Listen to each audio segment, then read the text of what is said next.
If you're anything like me, you want a good, decent gaming PC, but you don't know whether to buy one or to build one yourself. Of course, if you buy one, it's going to be all ready to go. All you have to do is plug it in and that's it. But if you're going to build one, you have to buy all the components and you need to build it yourself. And you don't know how difficult that's going to be until you run into something that you may not expect, unless you're well experienced.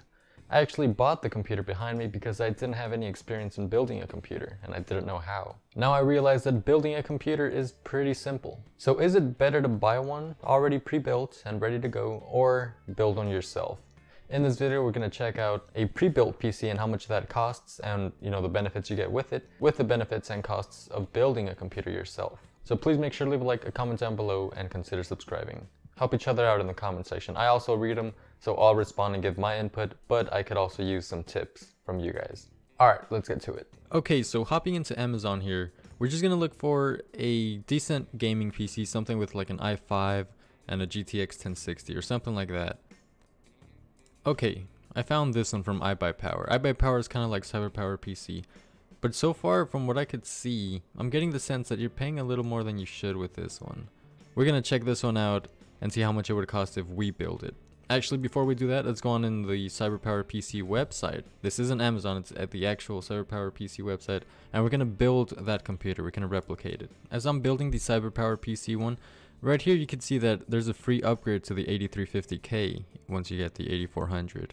That's one thing to look out for if you're buying a PC pre-built. Sometimes you might get lucky and get a deal like this. So first of all, on the computer that's on Amazon, it doesn't say what power supply comes with it. So I just got a 450 watt power supply with the CyberPowePC one.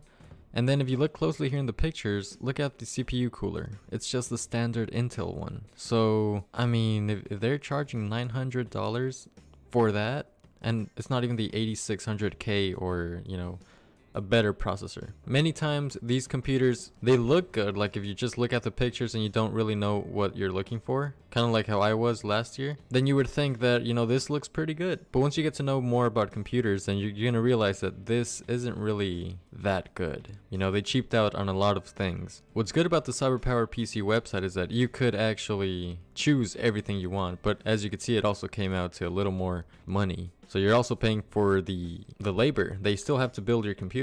And then the shipping, tax, everything like that, you still have to pay for that. The good thing is that you're getting warranty. I don't know how much warranty you get if you buy it on Amazon, but if you buy it on the CyberPowePC website, you get at least 3 years. Unless you change something in your computer, like I did. My warranty is probably voided already. It probably doesn't work because of all the changes I've made. But here I tried to choose the specifications that were on the Amazon computer.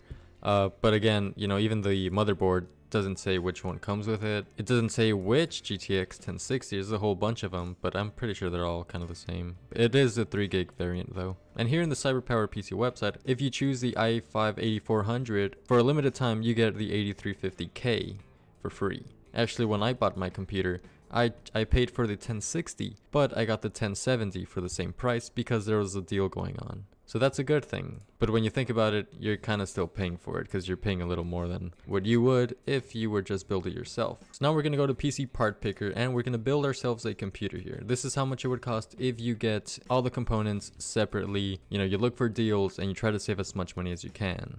You could also buy used products on sites like eBay, OfferUp, but it's not a guarantee that they're going to work for a long time. I would still recommend getting the stuff new unless you're just building a budget friendly PC if you're not a heavy gamer. But if you are, you should be getting the parts new. Okay, so now this is my build on PC Part Picker. Now notice that it's not exactly the same because once again the motherboard, the power supply, and the graphics card and things like that, it doesn't say exactly which ones come with it.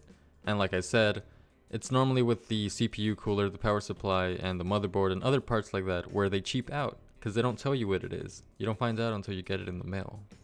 And as you can see, I did not add the operating system, Windows 10, because here you're paying full price for it. It's like $100 for the home version, $200 for the Pro, and if you want Enterprise, that's like $300. Here you're paying for that. But if you're not, and I recommend this, SCD key, you could get Windows 10 Pro for $14. I actually made a video about it. It'll be linked down below once it is uploaded.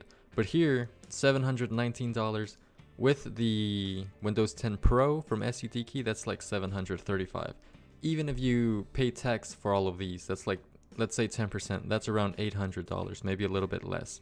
$800 for a PC that costs $900 here plus tax, that's around $1,000, plus shipping if you're paying for it, a little more than $1,000.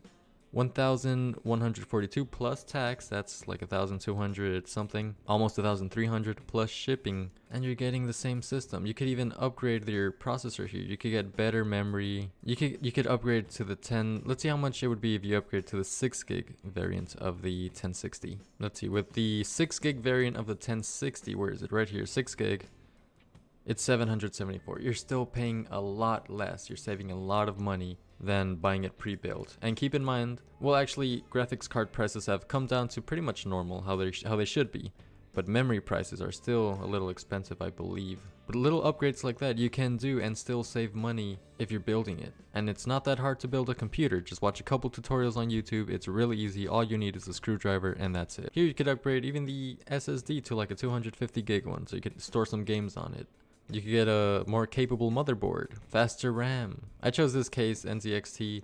I wasn't even sure which one this one is and this one. I think this one's like a CyberPower exclusive, but I'm not sure. Yeah, I chose the NZXT S340. Not the Elite, but, you know, still a good case. Even without the mail-in rebates, $784 right here.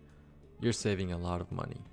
So before recording this video, I didn't even know what to expect. I didn't look at how much a computer costs before I did it on camera, and I didn't build like a sample computer to compare it with. I was so sure that it was going to be cheaper to build the computer, and I was correct with my tests. But there are some things you get when you buy a computer pre-built that you don't get when you build it. For example, warranty. If you buy a computer from CyberPowePC and something goes wrong with it, you could contact them, they'll help you out. If they have to do something physically, like to remove a component or something, then you could send it in, but you don't know how long that's gonna take. I've heard stories where it takes a long time. I didn't experience any of that because my computer worked well, but even after a couple months, my warranty was voided, and it doesn't work anymore because of all the changes I've made to my computer. But if you're confident that your computer's not gonna malfunction, and it shouldn't, if all your components are compatible with each other, and the ones you need to focus on is mainly your CPU and motherboard, because those two are the ones that have to be compatible. So realistically, it shouldn't malfunction. Like I said, I never had to contact the warranty. And even now, as I blindly make changes to my computer, it still works. Knock on wood. Imagine it just turns off right now. Blue screen. Anyway, in conclusion, you should build a PC. I made the mistake of buying one. Well, I bought it because I didn't have experience and I was a little bit scared. I didn't want to mess up all the components and stuff. And I actually thought it was going to be more expensive to build a computer myself, but it wasn't. The experience is really fun building a computer, and if you're anything like me, if you buy a computer, just after a couple months, you're not even going to have a warranty because of all the changes you're going to make to your computer. There's times right now where I just sit down and look at my computer and think of what I could change. Even if it doesn't improve the performance, I just want to like change something because I like building. Anyway, once again, build a PC. Thank you guys for watching. Once again, leave your comments down below. I want to read them. And you could also help out someone else who's trying to build a computer or thinking of building or buying a computer. And also leave a like and have a great day.